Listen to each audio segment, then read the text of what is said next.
Assalamualaikum warahmatullahi wabarakatuh. Perkenalkan, nama saya Alini Putri Alamsyah. Saya dari Prodi Pemanfaatan Sumber Daya Perairan di Institut Teknologi dan Bisnis Maritim Balikdiwa, Makassar. Pada video kali ini, saya akan menjelaskan tentang materi pada bab 1, yaitu materi mempunyai massa dan memerlukan ruangan. Massa merupakan ukuran yang menunjukkan kelembaman atau bertahannya suatu benda terhadap suatu gaya yang bekerja pada benda tersebut. Massa juga merupakan ukuran yang menunjukkan jumlah materi yang menyusun benda tersebut.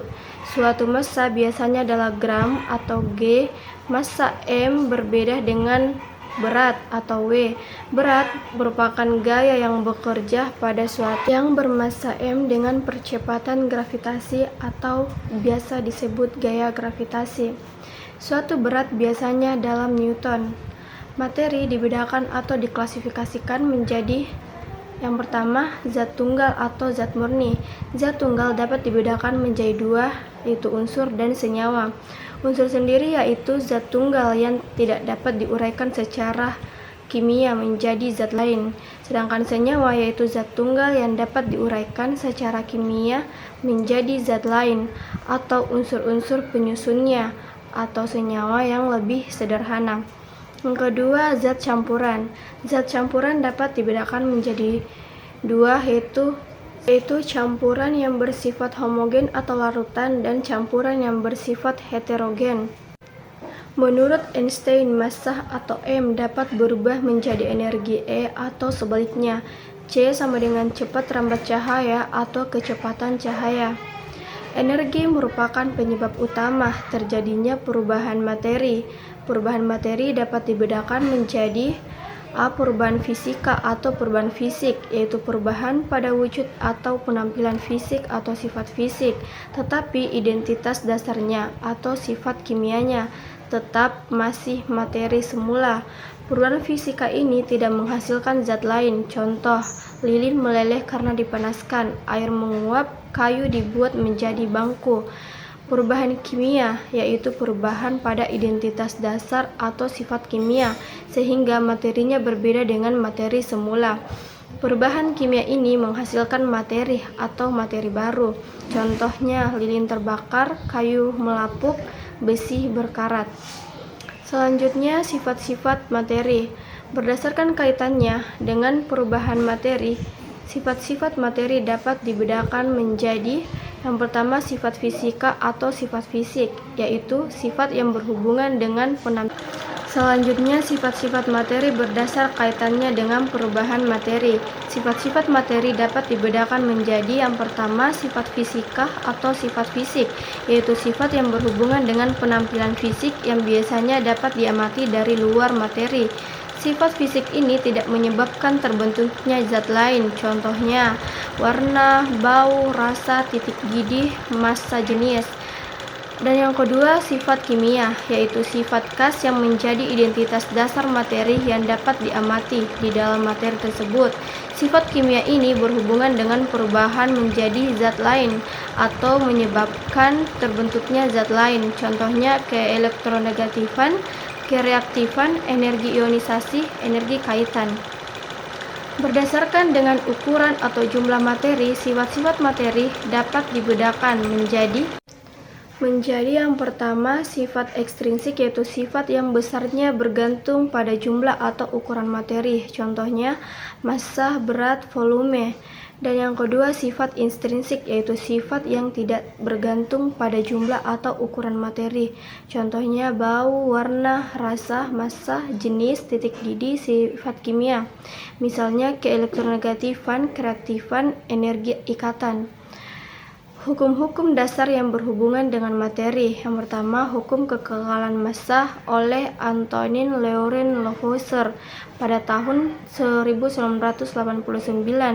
Tidak ada penambahan atau pengurangan massa zat dalam reaksi atau massa zat kekal atau tetap, sehingga massa zat-zat hasil reaksi sama dengan massa zat-zat yang bereaksi. Yang kedua, hukum perbandingan tetap atau susunan tetap oleh Joseph Brown pada tahun 1799.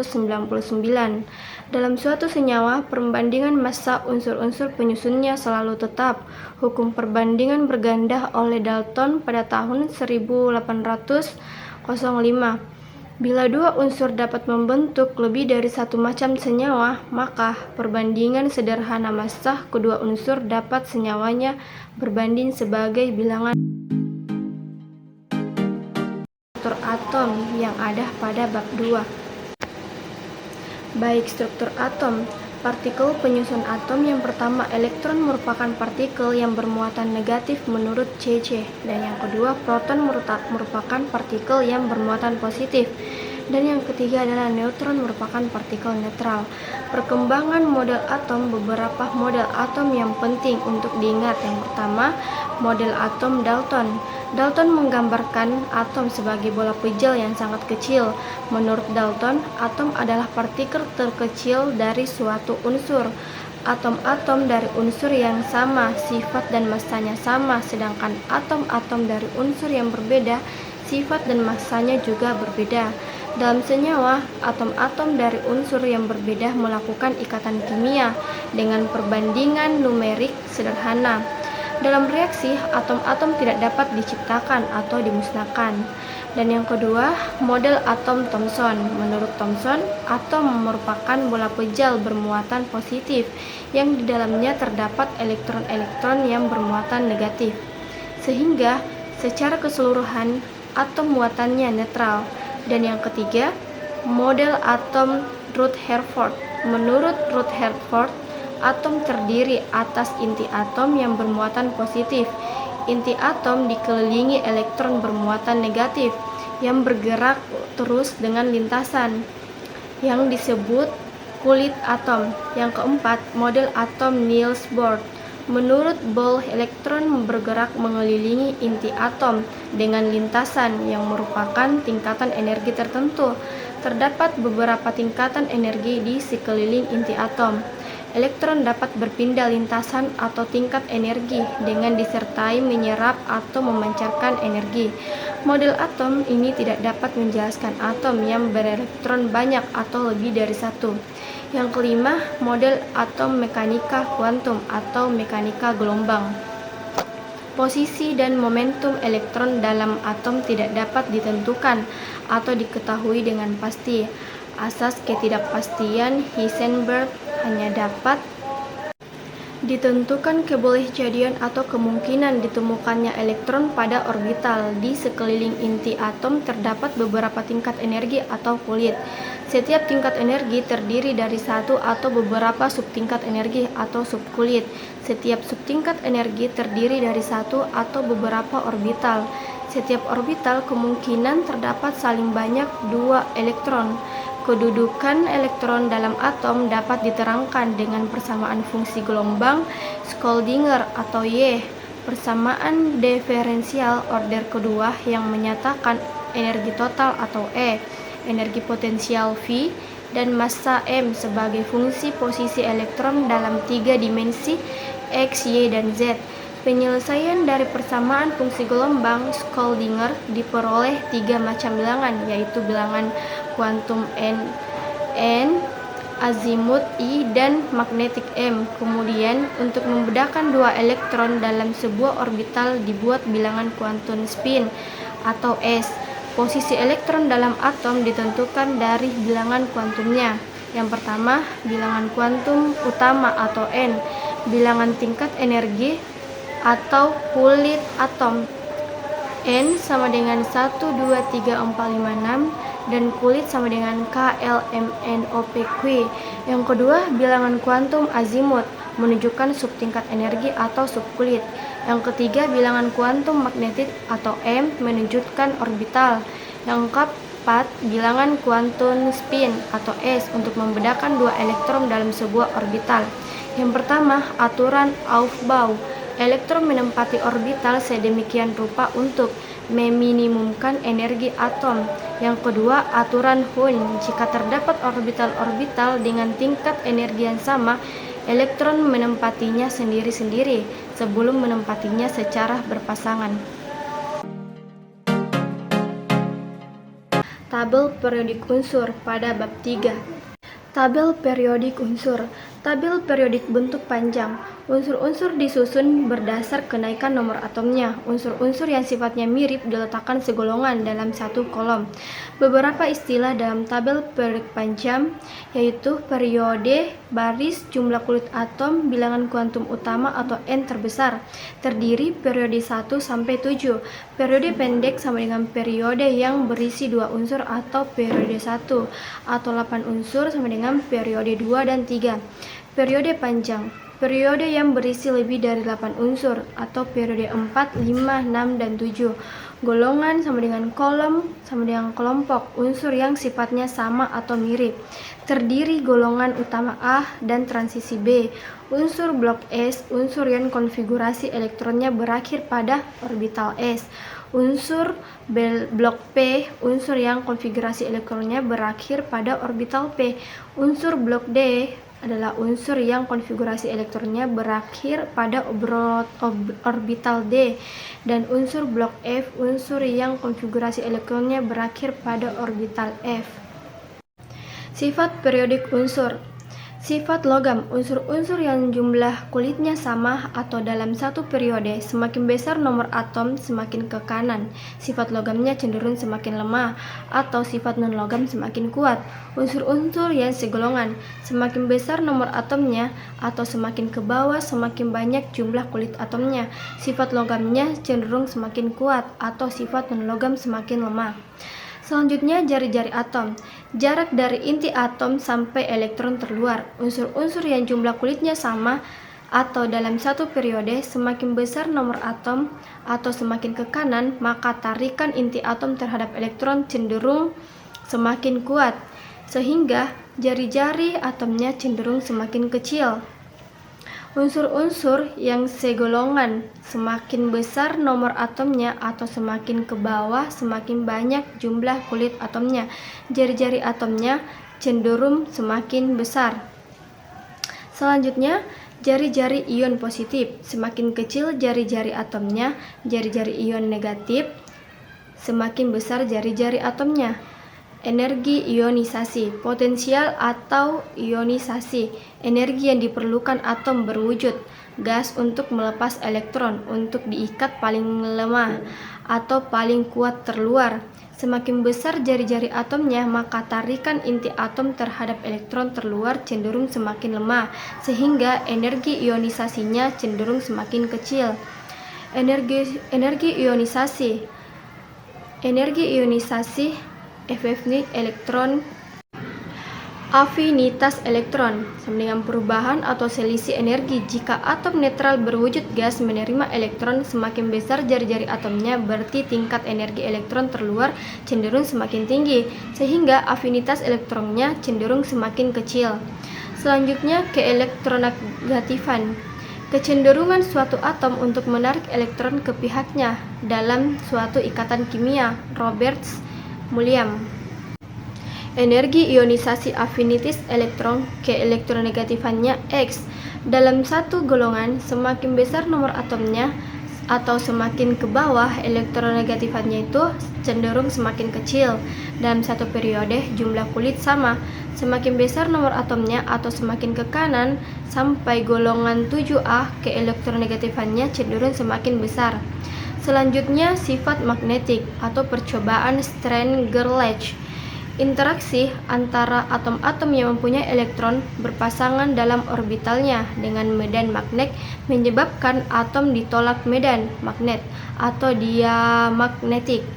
Jika dalam orbital atom terdapat elektron tidak berpasangan. Tata nama pada bab 4 yaitu bilangan oksidasi. Bilangan oksidasi menyatakan banyaknya elektron dari suatu atom yang terlibat dalam pembentukan ikatan. Bilangan oksidasi ini dikenal juga sebagai valensi. Bilangan oksidasi juga menunjukkan muatan suatu ion dengan senyawa. Bilangan oksidasi yang benar adalah yang sesuai dengan aturan yang lebih dahulu dari 6 aturan berikut. Yang pertama, atom atau unsur bebas, bilangan oksidasinya sama dengan 0. Dan yang kedua, dalam suatu molekul senyawa atau satuan rumus kimia, jumlah bilangan oksidasi semua atom adalah sama dengan 0, sedangkan dalam sebuah ion, jumlah bilangan oksidasinya sama dengan muatan ion. Yang ketiga, dalam senyawanya, logam alkali bilangan oksidasinya sama dengan +1 dan logam alkali tanah bilangan oksidasinya +2. Yang keempat, dalam senyawanya, bilangan oksidasi H sama dengan +1 dan bilangan oksidasi F sama dengan -1. Yang kelima adalah dalam senyawanya, bilangan oksidasi 0 sama dengan -2. Dan yang keenam, dalam senyawa biner dengan logam, golongan 7A bilangan oksidasinya adalah -1, golongan 6A bilangan oksidasinya -2, dan golongan 5A bilangan oksidasinya -3. Penamaan senyawa biner ionic sistem Stokes, nama logam bilangan oksidasi dengan angka Romawi, nama non-logam sistem akhiran, nama logam plus akhiran 0 atau I, plus nama non-logam akhiran O untuk bilangan oksidasi yang lebih besar dan akhiran I untuk bilangan oksidasi yang lebih kecil. Penamaan senyawa biner covalent system Stokes, nama non-logam positif bilangan oksidasi dengan angka Romawi plus nama non-logam negatif sistem awalan. Awalan sesuai jumlah atom mono di depan tidak perlu disebut. Contoh, CO2, karbon oksida, karbon dioksida, dan karbon monoksida. Penamaan senyawa garam, nama cation plus nama anion. Penamaan senyawa garam asam H dibaca hidrogen atau hidro dan diberi awalan. Awalan mono tidak perlu disebut. Contoh, kalsium hidrogen fosfat, kalsium hidrofosfat, kalsium dihidrogen fosfat, dan kalsium dihidrofosfat. Ikatan kimia pada bab 5 itu aturan oktet. Atom-atom unsur gas mulia cenderung sendirian sebagai atom bebas dan stabil. Lewis dan Kossel mengamati bahwa konfigurasi elektron unsur gas mulia terisi 8 elektron di kulit terluarnya atau oktet, kecuali helium yang terisi 2 elektron. Atom-atom unsur yang lain akan saling ikatan supaya stabil, yaitu agar kulit terluarnya terisi 8 elektron, seperti halnya gas mulia. Ikatan kimia adalah gaya tarik-menarik antara atom-atom sehingga atom-atom tersebut tetap berada bersama-sama dan terkombinasi dalam suatu senyawa. Ikatan antara atom dalam sebuah senyawa dapat terbentuk melalui serah terima elektron. Kemudian terjadi gaya tarik elektrostatik antara ion positif dan ion negatif yang terbentuk atau terjadi ikatan ion antara dengan cara tarik-menarik pasangan elektron yang digunakan bersama atau terjadi ikatan kovalen. Kepolaran ikatan dan keelektronegatifan jenis ikatan dapat ditentukan jenis dari selisih keelektronegatifan atom-atom yang berkaitan. Jika selisihnya lebih dari 2, maka ikatannya bersifat ionik. Jika selisihnya antara 0,5 dan 2, maka ikatannya bersifat kovalen polar. Jika selisihnya kurang dari 0,5, maka ikatannya bersifat kovalen nonpolar. Sebetulnya tidak ada ikatan yang murni ikatan ion. Umumnya ikatan ion juga memiliki sedikit sifat ikatan kovalen, begitupun sebaliknya. Penyimpangan aturan oktet pada atom yang memiliki elektron terluarnya ganjil dapat terjadi. Penyimpangan dari aturan oktet yaitu setelah berikatan jumlah elektron terluarnya tidak 8 tetapi stabil. Jika jumlah elektron terluarnya masih kurang dari 8, maka disebut oktet tak lengkap. Jika jumlah elektron terluarnya menjadi lebih dari 8, maka disebut oktet berkembang. Contoh oktet tak lengkap. Persamaan kimia pada bab 6. Persamaan kimia menggambarkan berlangsungnya reaksi. Arah reaksi disimbolkan dengan arah anak panah yang menggambarkan proses perubahan. bereaksi menjadi produk reaksi. Persamaan reaksi yang lengkap dituliskan wujud masing-masing zat dan koefisien reaksinya. Pada reaksi yang setara, koefisien reaksi dituliskan sesuai dengan perbandingan bilangan bulat yang sederhana dari masing-masing zat yang bereaksi dan dihasilkan dalam reaksi. Dengan demikian, maka jumlah atom-atom sebelum dan setelah reaksi juga akan sama dengan sesuai dengan hukum kekekalan massa atau Lavoisier. Behind the scene.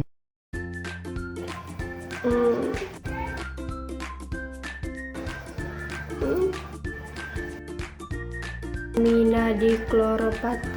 Stop.